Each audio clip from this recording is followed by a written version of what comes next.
Alright everybody, this is our first demonstration game that we've done of Navajo Wars. We've done a couple of the YouTube videos showing the game. We showed a lot of the components to the game already on the YouTube videos.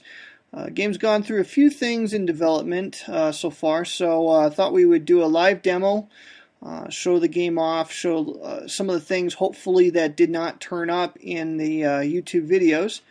And first thing we ought to do is, since there may be some people here that have not seen the YouTube videos, I'm going to give a very brief overview of the components. Most of the action of the game is going to take place on the point-to-point map that you see in the center of your screen. The areas are, there's actually 6 different areas on the map that are designated with a die roll symbol from 1 to 6. And then in the center there is a special area with no die roll symbol, Canyon de Chelly, which is a special sanctuary area for the Navajo. Every area, except for Canyon de Chelly, also has 2 boxes for a drought marker to be placed in. The presence of drought markers inhibits your ability to feed your population. Your population is going to move around on the point-to-point map using family counters, like this one here that I'm manipulating. And those have a alphabetical identifier on them that corresponds to a box on the bottom of your screen. Those are the family boxes. Each family can consist of 1 to 3 population pieces, one from each of 3 age groups. A family can contain a maximum of 1 man, 1 woman, and 1 child. To exist on the map, a family must have at least 1 adult, meaning a man or a woman. If you have only a child in a family's box, the family counter is withheld in the family box until such time as an adult becomes available and is placed in that family box, at which point the family counter is then placed on the map in the Canyon de Chelly area. There's another age of population pieces. They're called elders, and they are kept on the elder display, which is just above the family boxes. On the elder display, you'll see right now I actually have 3 elders still in play. As the elders age, they become more capable in their ability to persuade your families to adopt a more ferocious or less ferocious stance. And so as they shift to the right, what's going to happen is, as time goes on, they're going to shift 1 box to the right, 1 box to the right, and so on. And the closer they get to the right, the more capable they become, but the more likely it is that they will die when you undertake a certain operation known as passage of time. So that's the elder display. In the out-of-play box, we keep all of the player's pieces that are not presently in play, of course. The resources box contains any of the resources that are available to your families. And let's see, I think that's about the nuts and bolts of the map. On the left-hand side of your screen, you'll see that there are 4 vertical tracks. There's a military, culture, APs, and general track. I almost never use the general track, but it's there as a convenience because some players have found it helpful. The military track contains your military points. Each counter could be flipped over to show a +10 side to it, so when you reach 9 and want to increase your military points, you could go up to a maximum of 19. The same holds true of the culture track. You could go up to a maximum of 19 with that particular track. The goal of the game is to keep your military and culture points as high as possible, because if they both fall to 0, you lose instantly. It's a sudden death loss.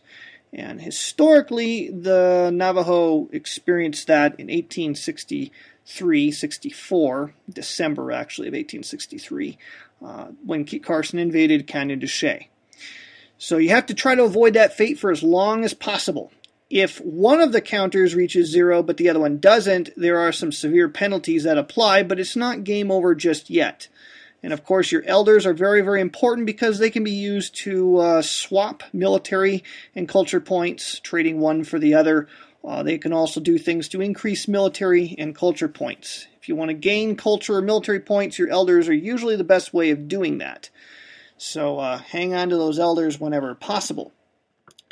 I think that's about it for that part of the screen. On the right-hand side of your screen is the AI.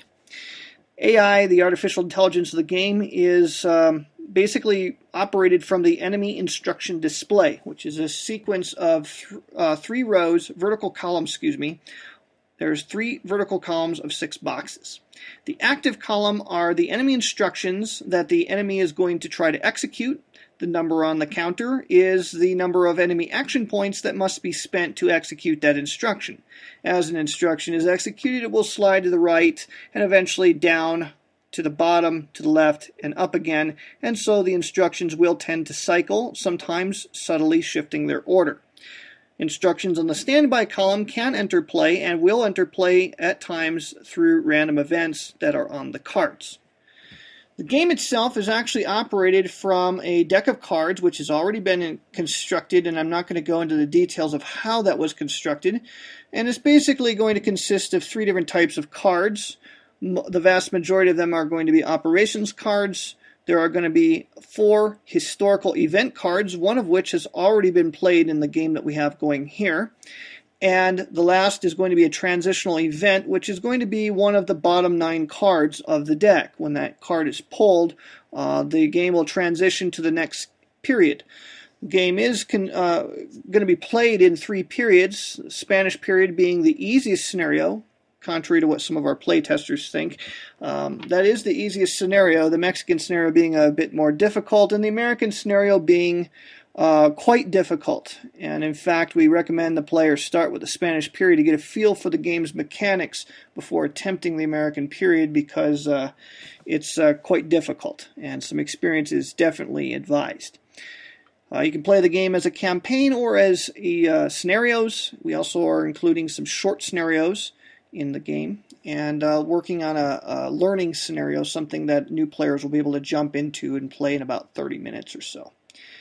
There are also cultural development cards, and right now there are 5 different types that are available to us in this game: Weaving, Horsemanship, Masters of the Maces, Wisdom of the Ancient Ones, and Sharp Traders. Out of play but available potentially in other games are Way of the Warrior, Cunning, and Religion. And the reason those are not in play is because there are actually 8 different categories of these cultural developments, and you can think of them as technologies, if you will. There are 8 of these categories available, but at the start of play, 3 categories are randomly removed. The player may then, at the start of play in the Spanish period, select 1 cultural development for free. Beyond that, you can only acquire cultural developments when a historical event card is pulled, and at that point you have to pay culture or military points. Depends on the card. The card itself will tell you how many points you have to spend and what type to buy it. And once bought, you put it down at the bottom of the map, and it remains in play for the duration of the game, or when told to discard it. Usually that's going to happen when you purchase a more advanced technology or cultural development. So presently we have Weaving level 1, which doesn't do anything for us. It only does something for you at the moment that you purchase it. It makes more trade goods available for construction. Ordinarily you only have 3 trade goods that you can build. Weaving level 1 throws a 4th one into the mix. Sharp Traders works really well with Weaving because it diminishes the cost, reduces the cost in trade goods to do certain things. You can use trade goods to reroll the dice, redraw a cube after a bad raid pull. You can use them to purchase animals like horses, sheep, etc. So they're very, very handy commodities to have, and Sharp Traders reduces the cost of those commodities. So that's just a real rough overview. And with that said, we'll go ahead and get started with the actual gameplay.